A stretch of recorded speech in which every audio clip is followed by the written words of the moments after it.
And that idea that humans were put here to be custodians of the Garden of Eden, which obviously Adam and Eve then screwed up.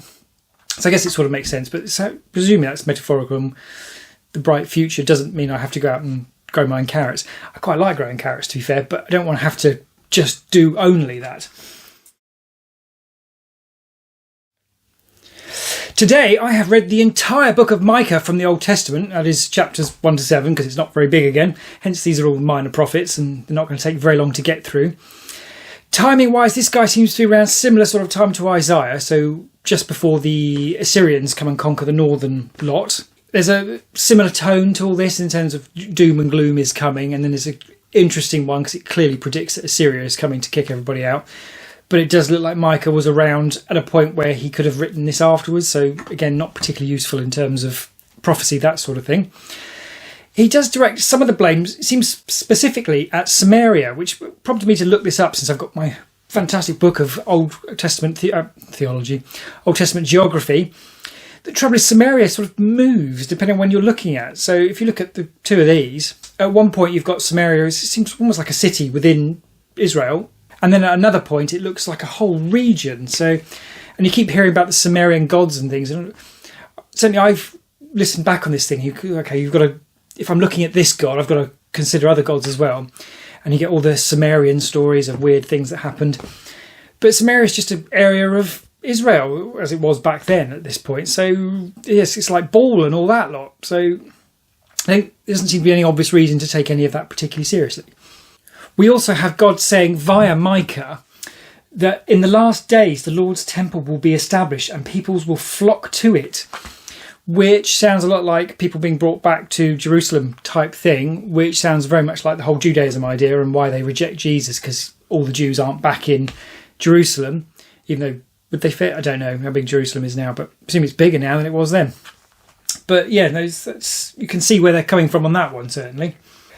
It then alludes to a time of what it says, beating swords into ploughshares, whatever a ploughshare is, and spears into pruning forks. So it sounds like this wonderful future will have no war in it, but I don't particularly want to be a farmer. I assume that's sort of symbolic, the idea that you're taking a weapon of hurting people and turning it into something of providing and cultivating the land sort of thing. And that idea that humans were put here to be custodians of the Garden of Eden, which obviously Adam and Eve then screwed up. So I guess it sort of makes sense, but presuming that's metaphorical, and the bright future doesn't mean I have to go out and grow my own carrots. I quite like growing carrots, to be fair, but I don't want to have to just do only that. We then have another mention that God will gather the lame and assemble them in Mount Zion. Mount Zion seems to be almost used interchangeably with Jerusalem or City of David, whatever. From what I gather, it's a hill just outside Jerusalem, so we're outside the city walls as they stood back then. But it does seem to be quite a significant thing that everyone's kind of excited. But again, plays into that idea that Judaism is expecting that God was supposed to bring everybody back to there. It also predicts the Israelites being moved to Babylon and then from there being rescued by God, which is interesting because the Assyria bit doesn't really work because Micah was around when the Assyria bit happened, but the Babylon bit was quite a bit later, so he wouldn't have been around then. But then his book could have been fiddled with, so not particularly useful. And then chapter 5 verse 2 I thought I would read actually, so we're going to need the keeper of the book for this.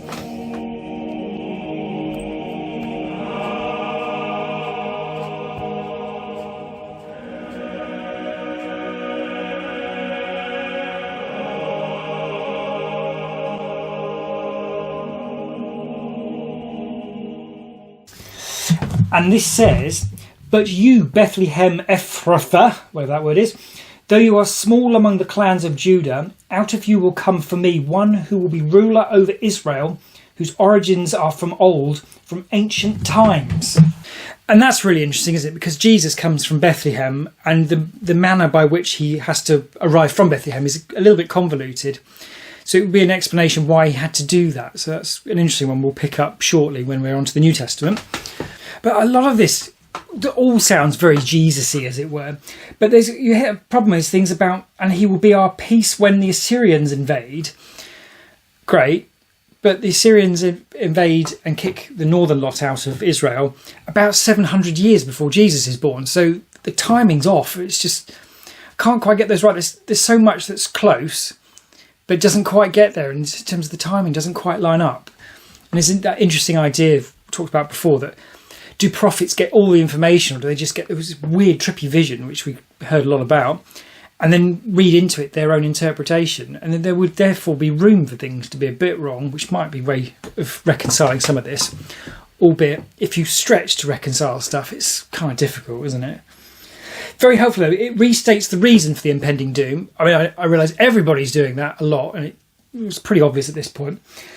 But handily, Micah talks about the reason, basically what is expected of people. And he says, to act justly and to love mercy and to walk humbly with your God.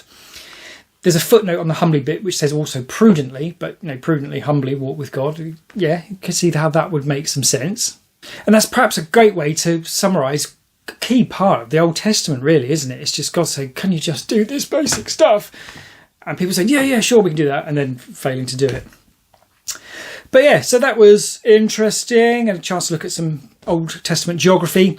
Again, releasing these videos in very quick succession now to get them all out for the 11th of June. But on we will go to look at the next one.